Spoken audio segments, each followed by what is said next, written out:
Cancer കേൾക്കുമ്പോൾ തന്നെ പേടി തോന്നിപ്പിക്കുന്ന ഒരു വാക്ക്. നമ്മുടെ ഏതെങ്കിലും കോശങ്ങൾക്ക് ഭ്രാന്ത് പിടിച്ച് അനിയന്ത്രിതമായി പെറ്റുപെരുകി നിയോപ്ലാസം എന്ന് പറയുന്ന ഒരു കൂട്ടം ഭ്രാന്തൻ കോശങ്ങൾ ഉണ്ടാകുന്ന ഒരു അത്ഭുത പ്രതിഭാസം. ഈ ക്യാൻസറിൻ്റെ തുടക്കത്തിലെയുള്ള ലക്ഷണങ്ങൾ എന്തൊക്കെയാണ്? അത് ഏതൊക്കെ അവയവങ്ങളെയാണ് തുടക്കത്തിൽ തന്നെ ബാധിക്കുക? അത് അറിയാനായിട്ടുള്ള എന്തെല്ലാം ടെസ്റ്റുകളാണ് ഇന്ന് നമ്മൾ ചെയ്യാനുള്ളത്? ബ്ലഡ് ടെസ്റ്റിൽ അത് ഏതൊക്കെ നമുക്ക് അറിയാൻ പറ്റും? അതിനെ പ്രതിരോധിക്കാൻ നമുക്ക് എന്തെല്ലാം ചെയ്യാൻ കഴിയും? വന്നു കഴിഞ്ഞാൽ എന്ത് ട്രീറ്റ്മെൻറ്റ് എടുത്തെന്നാൽ നമുക്കിതിൽ നിന്ന് മുക്തി പ്രാപിക്കാനായിട്ട് കഴിയും? ഇത്തരത്തിലുള്ള കാര്യങ്ങളെക്കുറിച്ച് നമുക്കിന്ന് ഡിസ്കസ് ചെയ്യാം. നമസ്കാരം, ഞാൻ doctor Bipin Jose, Pulmo medical centre, Pala, Kanjirappally and Sultan Bathery. ഞാൻ ആദ്യം പറഞ്ഞതുപോലെ ക്യാൻസർ എന്ന് പറയുന്നത് നമ്മുടെ ശരീരത്തിലെ ഏതെങ്കിലും ഒരു കോശത്തിന് ഭ്രാന്ത് പിടിച്ച് അനിയന്ത്രിതമായി പെറ്റുപെരുകുന്ന ഒരവസ്ഥയാണ്.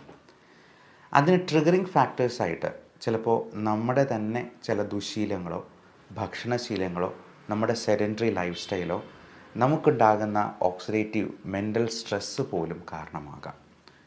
അപ്പോൾ അത് ഏതൊക്കെയാണ് എന്നുള്ളത് നമുക്ക് ഏകദേശം അറിയാം. പുകവലി, മദ്യപാനം, ഈ രണ്ട് ശീലങ്ങൾ ഒഴിവാക്കി നിർത്തിയെന്നാൽ തന്നെ നമുക്ക് 90% ക്യാൻസറും പ്രിവെൻറ്റ് ചെയ്യാൻ പറ്റുന്നതാണ്. അതേപോലെ നമ്മുടെ ഭക്ഷണശീലത്തിൽ നമുക്ക് ഈ ക്യാൻസർ കോശങ്ങളെ പരിപോഷിപ്പിക്കുന്നതായിട്ടുള്ള ചില ഭക്ഷണങ്ങളുണ്ട്.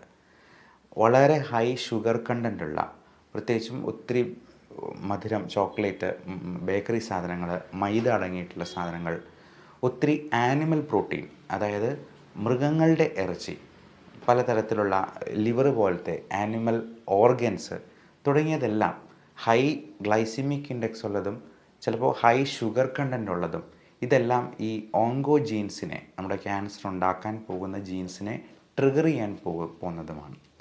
അതേപോലെ സെഡൻറ്ററി ആയിട്ടുള്ള ലൈഫ് സ്റ്റൈൽ, നമ്മൾ ഒട്ടും എക്സസൈസ് ഇല്ലാതെ നമ്മൾ ഒരുപാട് ഭക്ഷണം കഴിച്ചുകൊണ്ടിരിക്കുന്ന ഒരു വ്യക്തിയാണെങ്കിൽ, ഒരുപാട് മെൻ്റൽ സ്ട്രെസ് ഉണ്ടെങ്കിൽ, മനസ്സും ശരീരവും തമ്മിൽ അഭേദ്യമായ ബന്ധമുണ്ട് എന്നൊക്കെ നമുക്കറിയാം.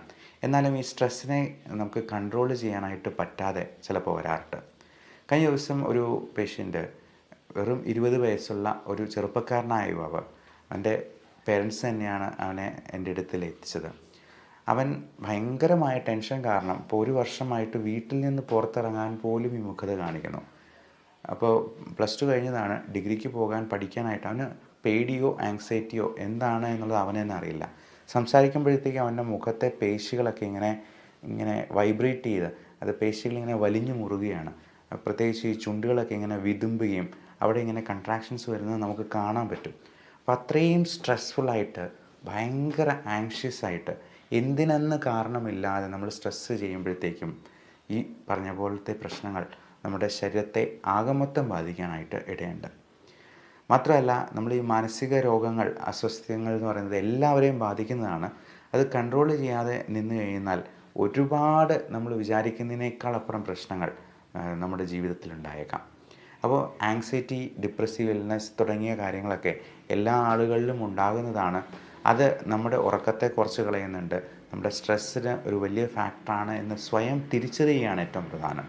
ഇങ്ങനെയുള്ള മാനസിക പ്രശ്നങ്ങളുള്ളവർക്കൊക്കെ അവർക്ക് ആങ്സൈറ്റി ഉണ്ട് എന്നുള്ളതല്ല അവർ വിചാരിക്കുക, മറ്റു തരത്തിലുള്ള അസുഖങ്ങളുണ്ട് എന്നാണ് അവർ പറയുക. നെഞ്ചിടിപ്പുണ്ട്, നെഞ്ച് വേദനയുണ്ട്, എനിക്ക് വയറിന് അസ്വസ്ഥതയാണ്, അല്ലെങ്കിൽ ഉറക്കക്കുറവാണ്, വയറ്റിൽ നിന്ന് പോകുന്നില്ല, വയറ്റിൽ നിന്ന് പോകുന്നത് കൂടുതലാണ്, ഓരോ പ്രാവശ്യം ഭക്ഷണം കഴിക്കുമ്പോഴും വയറ്റിൽ നിന്ന് പോകാൻ തോന്നും. ഇങ്ങനെ പല തരത്തിലുള്ള പ്രശ്നങ്ങളായിട്ടാണ് അവർ ഇതിനെ മാനിഫെസ്റ്റ് ചെയ്യുക. അപ്പം ഇങ്ങനെയുള്ള പ്രശ്നങ്ങളുണ്ടെങ്കിൽ നമ്മൾ തുടക്കത്തിലെ തന്നെ കണ്ടറിഞ്ഞ് അതിന് വേണ്ട ട്രീറ്റ്മെൻറ്റ് എടുക്കുക. അതുപോലെ സ്ത്രീകൾക്ക് നമുക്കറിയാം, ഏറ്റവും കൂടുതൽ ഹോർമോണൽ വേരിയേഷൻസ് ഉണ്ടാകുന്നത് സ്ത്രീകളിലാണ് പുരുഷന്മാരെ അപേക്ഷിച്ച്. അപ്പോൾ അങ്ങനെ വരുമ്പോഴേക്കും ഈ ഹോർമോണൽ വേരിയേഷൻസ് തന്നെ പലതരത്തിലുള്ള ഒരു ട്രിഗറിങ് ഫാക്ടറായിട്ട് ചിലപ്പോൾ വർത്തിക്കാനിടയുണ്ട്. അതുകൊണ്ട് തന്നെ സ്ത്രീകളിൽ അൺയൂഷ്വലായിട്ടുള്ള എന്ത് തരത്തിലുള്ള ബ്ലീഡിങ്ങും, ഇപ്പോൾ പീരിയഡ്സിൻ്റെ സമയത്ത് ബ്ലീഡിങ് ഒത്തിരി കൂടുതലായിട്ട് വരികയാണ് എന്നുണ്ടെങ്കിൽ, അല്ലെങ്കിൽ പീരിയഡ്സ് റെഗുലർ അല്ലാതെ വരികയാണെങ്കിൽ ഒക്കെ നിങ്ങൾ ഡോക്ടറെ കണ്ട് അതിന് വേണ്ട ടെസ്റ്റുകൾ ചെയ്യണം. അതിന് വേണ്ട ട്രീറ്റ്മെൻറ്റും ആവശ്യമുണ്ടെങ്കിൽ എടുക്കണം. അതുപോലെ ബ്രസ്റ്റിലുള്ള എക്സാമിനേഷൻ എല്ലാ സ്ത്രീകളെയും അത് പറഞ്ഞു കൊടുക്കാറുണ്ട്. നമ്മുടെ വിരലുകൾ കൊണ്ട് തന്നെ, നമ്മുടെ കൈകൾ കൊണ്ട് തന്നെ സ്വയം ഒന്ന് എക്സാമിൻ ചെയ്ത് എന്തെങ്കിലും ലംബോ സ്വെല്ലിങ്ങോ ഉണ്ടോ എന്നുള്ളത് സ്വയം ഉറപ്പ് വരുത്തേണ്ടത് അത്യാവശ്യമാണ്. അങ്ങനെ എന്തെങ്കിലും ഉണ്ടെങ്കിൽ ഒട്ടും മടിക്കാതെ തന്നെ നിങ്ങളുടെ ഡോക്ടറെ കണ്ട് അതിനാവശ്യമായിട്ടുള്ള ടെസ്റ്റുകൾ ചെയ്യുക. മമ്മോഗ്രാം അല്ലെങ്കിൽ അൾട്രാസൗണ്ട് സ്കാൻ വഴി നമുക്കിത് അറിയാൻ പറ്റും. മിക്കവാറും തരത്തിലുള്ള സ്വെല്ലിംഗ് എല്ലാം ഡോക്ടർമാർ ആദ്യമേ തന്നെ പറയുന്നൊരു ടെസ്റ്റ് അൾട്രാസൗണ്ട് സ്കാനാണ്. അപ്പോൾ അൾട്രാസൗണ്ട് സ്കാൻ എന്ന് പറയുന്നത് ഒട്ടും വേദന ഉണ്ടാകുന്നൊരു സംഗതിയല്ല, അതിനൊട്ടും റേഡിയേഷൻ ഇല്ല. നമ്മൾ അൾട്രാസൗണ്ട് എന്ന് പറയുന്ന എനർജി ഉപയോഗിച്ച് തന്നെയാണ് ഇത് ചെയ്യുന്നത്. അപ്പോൾ സൗണ്ടിൻ്റെ എനർജി നമുക്ക് കേൾക്കാൻ പറ്റാത്ത ഫ്രീക്വൻസിയിലുള്ളതാണ്. അതുകൊണ്ട് ഇത് വളരെ നിർദോഷകരമായിട്ടുള്ളൊരു ടെസ്റ്റാണ് എന്നുള്ളതും വളരെ എളുപ്പത്തിൽ തന്നെ ചെയ്യാവുന്നത്, വലിയ ചിലവുമില്ല. അതിന് ഏറ്റവും കൂടിയത് 1000 രൂപയാകും എവിടെയൊക്കെ സ്കാൻ ചെയ്യുന്നു എന്നുള്ളതിനെ ആസ്പദമാക്കി. അപ്പോൾ അത് അൾട്രാസൗണ്ട് അബ്ഡമൻ ചെയ്യാം, അൾട്രാസൗണ്ട് തൊറാക്സിൻ്റെ ചെയ്യാറുണ്ട്. അതുപോലെ മറ്റ് ജെനിറ്റൽ ഏരിയയിൽ പലപ്പോഴും ആളുകൾക്ക് ഉദ്ധാരണക്കുറവ്, ശീഘ്രസ്ഖലനം പോലുള്ള പ്രശ്നങ്ങളുണ്ട്. അപ്പോൾ അൾട്രാസൗണ്ട് പെൽവിസിൻ്റെ ചെയ്യാറുണ്ട്. ഇനി കളർ ഡോപ്ലർ സ്കാൻ ഉണ്ട്. അത് കാലുകളുടെ രക്തയോട്ടം സംബന്ധിച്ച്, വെരിക്കോസ് വെയിൻ സംബന്ധിച്ച് പ്രശ്നങ്ങളുണ്ടെങ്കിൽ അവിടെ ബ്ലഡ് ക്ലോട്ടായി നിൽക്കുന്ന ഡീപ്പ് വെയിൻ ത്രോംബോസിസ് എന്ന് പറയുന്ന പ്രശ്നമുണ്ടോ എന്ന് നോക്കാൻ പിനൈൽ അൾട്രാസൗണ്ട്, ഉദ്ധാരണക്കുറവ് ഈ രക്തയോട്ടത്തിൻ്റെ കുറവ് കൊണ്ടാണോ എന്നുള്ളത് മനസ്സിലാക്കാനായിട്ട് ഒക്കെ നമ്മൾ ഈ അൾട്രാസൗണ്ട് സ്കാൻ പറയാറുണ്ട്.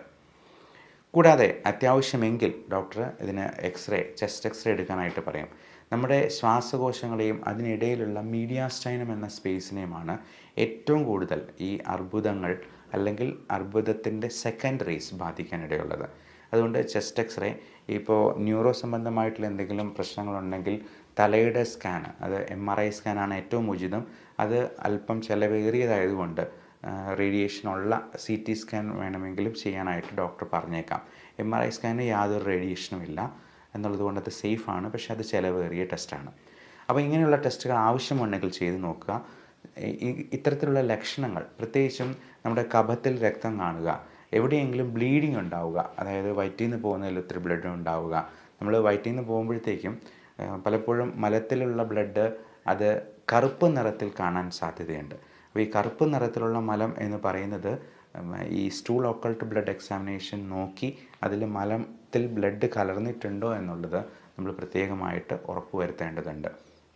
നമ്മൾ ടോയ്ലറ്റ് സംസ്കാരത്തിൽ ഈ യൂറോപ്യൻ രീതി പിന്തുടരുന്നതുകൊണ്ട് തന്നെ നമ്മൾ ഫോണിൽ നോക്കി കുറച്ച് നേരം അവിടെ പോയിരിക്കും. അപ്പോൾ നമ്മൾ പോകുന്ന മലം ഏത് കളറിലാണ് എന്നുള്ളത് ഇടയ്ക്കാണെങ്കിലും ഒന്ന് ശ്രദ്ധിക്കുന്നത് നന്നായിരിക്കും. കാര്യം നമ്മുടെ മലത്തിൽ തന്നെ ഇതിൻ്റെ സൂചനകൾ ചിലപ്പോൾ കാണാം. അതുപോലെ ഉദരസംബന്ധമായിട്ടുള്ള പ്രശ്നങ്ങൾ, മിക്കവാറും ഈ ഗ്യാസ്, നെഞ്ചിരിച്ചിൽ, ആമാശയ സംബന്ധമായിട്ടുള്ള കാര്യങ്ങളൊക്കെ ഒരുപാട് ഈ സ്ട്രെസ്സുമായിട്ടും ആങ്സൈറ്റി ആയിട്ട് റിലേറ്റഡാണ്. ഇത്തരത്തിലുള്ള കാര്യങ്ങളൊക്കെ ഉണ്ടാകുമ്പോഴത്തേക്കും നമ്മൾ അത്യാവശ്യമായിട്ട് ചെയ്യേണ്ടത് അൾട്രാസൗണ്ട് സ്കാനാണ്. ഇനി അതിനകത്ത് ഒരു തരത്തിലും നമുക്ക് ഇതിൻ്റെ സൂചനകളോ ലക്ഷണങ്ങളോ ഒന്നും കാണുന്നില്ല എന്നുണ്ടെങ്കിൽ, നമ്മുടെ ബാക്കിയുള്ള ലക്ഷണങ്ങളെല്ലാം ഇതിനോട് കോറിലേറ്റ് ചെയ്ത് വരുന്നുണ്ടെങ്കിൽ ചിലപ്പോൾ ഡോക്ടർ എൻഡോസ്കോപ്പി അല്ലെങ്കിൽ കൊളോണോസ്കോപ്പി തുടങ്ങിയ ടെസ്റ്റുകളൊക്കെ നിർദ്ദേശിച്ചേക്കാം. അപ്പോൾ ഈ അപ്പർ GI സ്കോപ്പിയൊക്കെ നമ്മൾ ചെയ്യുമ്പോഴേക്കും ഉള്ളിൽ ഇൻഫ്ലമേറ്ററി ആയിട്ടുള്ള അൾസേഴ്സ് ആയിട്ട് ഒക്കെ നമ്മൾ ചിലപ്പോൾ കാണാറുണ്ട്. അപ്പോൾ പലപ്പോഴും നമ്മുടെ ഭക്ഷണത്തിലുള്ള അപര്യാപ്തതയും ഇൻടോളറൻസും ഒക്കെ ഇത്തരത്തിലുള്ള കണ്ടീഷൻസിലേക്ക് നയിക്കാനിടയുണ്ട്. നമ്മൾ ഡെയിലി കഴിക്കുന്നതായിട്ടുള്ള അരി, ഗോതമ്പ്, പാല്, മുട്ട, ഇറച്ചി വർഗ്ഗങ്ങളായിട്ടുള്ള പല meat items, sea food items തുടങ്ങിയ സംഗതികളൊക്കെ ഇത്തരത്തിൽ നമുക്ക് ഇൻടോളറൻസ് ഉണ്ടാക്കാനായിട്ട് പര്യാപ്തമായിട്ടുള്ള സംഗതി തന്നെയാണ്. നമ്മൾ സീ ഫുഡ് കഴിക്കുമ്പോഴത്തേക്കും ചിലപ്പോൾ ചൊറിഞ്ഞു തടിച്ചിരിക്കുന്നത് നമ്മുടെ സ്കിന്നിൽ നമ്മൾ നോട്ടീസ് ചെയ്യും.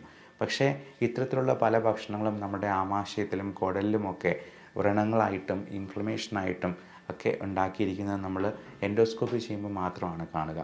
അൾസറേറ്റീവ് കൊളൈറ്റിസിലൊക്കെ ഈ എൻഡോസ്കോപ്പി ചെയ്യുമ്പോഴത്തേക്കും നമുക്ക് കൃത്യമായിട്ട് ഇത് കാണാനും പറ്റുന്നതാണ്. അപ്പോൾ ഇത് ഏത് ഭക്ഷണമാണ് നമുക്ക് പറ്റാത്തതെന്നറിയാനായിട്ട് ഒരിക്കലെങ്കിലും ജീവിതത്തിൽ ഒരു അലർജി സ്കിൻ പ്രിക്ക് ടെസ്റ്റ് ചെയ്യുന്നത് നന്നായിരിക്കും. നമ്മൾ കോളം വരച്ച് ഓരോ ഭക്ഷണത്തിൻ്റെയും നമ്മുടെ ചുറ്റുമുള്ള എൻവയോൺമെൻറ്റൽ അലർജൻസ് ആയിട്ടുള്ള, അത് 5 or 6 തരത്തിലുള്ള പൂപ്പലുകളുടെയും അതേപോലെ പൊടിച്ചെള്ളുകളുടെയും ഒക്കെ റിയാക്ഷൻ നമ്മൾ കൃത്യമായിട്ട് മെഷർ ചെയ്ത് അക്യുറേറ്റ് ആയിട്ട് ഈ നമുക്ക് ഇൻടോളറൻസ് ഉള്ള ഭക്ഷണത്തെയും അലർജൻസിനെയും നമുക്ക് വേർതിരിച്ചെടുക്കാം.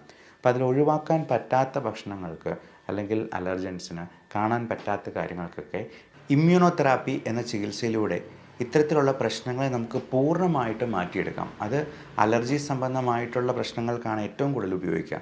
അലർജിക് റൈനൈറ്റിസ്, ശ്വാസകോശത്തെ ബാധിക്കുന്ന bronchial asthma, allergic skin problems, urticaria തുടങ്ങിയ അസുഖങ്ങൾ. എന്നാൽ ചില ഓട്ടോ ഇമ്മ്യൂൺ കണ്ടീഷൻസ് ആയിട്ടുള്ള സോറിയാസിസ്, ഈവൻ തൈറോയിഡിൻ്റെ ഹഷിമോട്ടോസ് തൈറോയിഡൈറ്റിസ്, റുമറ്റോയ്ഡ് ആർത്രൈറ്റിസ്, ചില പ്രോട്ടീൻ അലർജി മൂലം ഉണ്ടാകുന്ന പല കണ്ടീഷൻസിൽ പോലും ഇത്തരത്തിൽ ഈ ഇമ്മ്യൂണോതെറാപ്പിയെ നമുക്ക് ഫലപ്രദമായി ഉപയോഗപ്പെടുത്താവുന്നതുണ്ട്. അപ്പോൾ ഈ ഉദര സംബന്ധമായിട്ടുള്ള അസുഖങ്ങളിലും ഇങ്ങനെയുള്ള ഫുഡിൻ്റെ ഇൻടോളറൻസ് ഉണ്ടാകും. അപ്പോൾ നമ്മൾ ഗോതമ്പിൻ്റെ അലർജിക്ക് ഗ്ലൂട്ടൻ ഇൻടോളറൻസ് എന്നും പാലിൻ്റെ അലർജിക്ക് ലാക്ടോസ് ഇൻടോളറൻസ് എന്നും സായിപ്പന്മാർ പേരിട്ട് വയ്ക്കും. നമുക്കതിനെക്കുറിച്ചൊന്നും ഇപ്പോൾ അറിവില്ല. നേരത്തെയൊക്കെ യൂറോപ്യൻ രാജ്യങ്ങളിലൊക്കെ പണ്ട് മുതലേ തന്നെ ഇത്തരത്തിലുള്ള ഫുഡിൻ്റെ ഇൻടോളറൻസ് നേരത്തെ തന്നെ അവരുടെ ഡയറ്റ് ചാർട്ടിൽ കൃത്യമായി രേഖപ്പെടുത്തി വയ്ക്കാറ് പോലും ഉണ്ടായിരുന്നു. വലിയൊരു 5 സ്റ്റാർ ഹോട്ടലിലൊക്കെ ചെല്ലുമ്പോൾ അല്ലെങ്കിൽ ഈവൻ ഫ്ലൈറ്റുകളിലൊക്കെ ബിസിനസ് ക്ലാസ്സിൽ യാത്ര ചെയ്യുമ്പോഴും ഒക്കെ അവർ ഈ പറയുന്ന അലർജിയുടെ ഇൻടോളറൻസിൻ്റെ കാര്യം കൃത്യമായി രേഖപ്പെടുത്തി വയ്ക്കാറുണ്ട്. അപ്പോൾ ഇത്തരത്തിലുള്ള വാർണിംഗ് സൈൻസിനെ നമ്മൾ നിസ്സാരമായിട്ട് തള്ളിക്കളയരുത്. അങ്ങനെ എന്തെങ്കിലും സിംറ്റംസ് ഉണ്ടെങ്കിൽ നമ്മൾ അതിന് വേണ്ടുന്ന ടെസ്റ്റുകൾ ചെയ്ത് കൃത്യമായി അതിൻ്റെ കാരണഭൂതരായിട്ടുള്ള ആൾക്കാരെ കണ്ടുപിടിക്കുക, അത് ഒഴിവാക്കി നിർത്തുക. അതുവഴി തന്നെ നമുക്ക് 90 അല്ല 95% ഇതുപോലത്തെ ക്യാൻസറസ് ആയിട്ടുള്ള അവസ്ഥ പൂർണ്ണമായിട്ടും ഒഴിവാക്കാവുന്നത് തന്നെയാണ്. അതുപോലെ ഈ പീരീഡ്സിൻ്റെ നിൽക്കുന്ന സമയത്ത്, പീരീഡ്സ് തുടങ്ങുന്ന സമയത്ത്, ഈ കോയിറ്റസിന് മുൻപ് ഒക്കെ ഇതിനു വേണ്ടിയുള്ള പ്രിവെൻറ്റീവായിട്ടുള്ള പലതരത്തിലുള്ള വാക്സിൻസും ഇഞ്ചക്ഷൻസും ഇന്ന് അവൈലബിൾ ആണ്. പ്രത്യേകിച്ചും ഈ CA സെർവിക്സ് പോലുള്ള സംഗതികൾ ഉണ്ടാകാതിരിക്കാനായിട്ട്, ക്യാൻസർ ഓഫ് ദി സെർവിക്സ്, അതുപോലെ CA യുട്രസ് ഉണ്ടാകാതിരിക്കാനായിട്ട്, ശ്വാസകോശ സംബന്ധമായിട്ടുള്ള അണുബാധകൾ ഉണ്ടാകാതിരിക്കാൻ ഒക്കെ ഇന്ന് വാക്സിനേഷൻസ് അവൈലബിൾ ആണ്. അത്തരത്തിൽ prevention is better than cure എന്ന പഴമൊഴി ഓർമ്മിപ്പിക്കുന്നത് പോലെ നമുക്ക് ഇത് വരാതിരിക്കാനായിട്ടുള്ള മുൻകരുതലുകളും പ്രതിരോധ മാർഗങ്ങളും എടുക്കുന്നത് തീർച്ചയായിട്ടും ഒരുപാട് നമ്മുടെ ആയുസ്സ് വർദ്ധിപ്പിക്കാനായിട്ട് സഹായിക്കുന്നതാണ്. അപ്പോൾ ഇത്തരത്തിലുള്ള കാര്യങ്ങളെ പറ്റിയുള്ള സംശയങ്ങൾ നിങ്ങൾക്ക് താഴെ കമൻറ്റായി രേഖപ്പെടുത്താവുന്നതാണ്. Love and regards, doctor Bipin Jose, Pulmo medical centre, Pala, Kanjirappally and Sultan Bathery.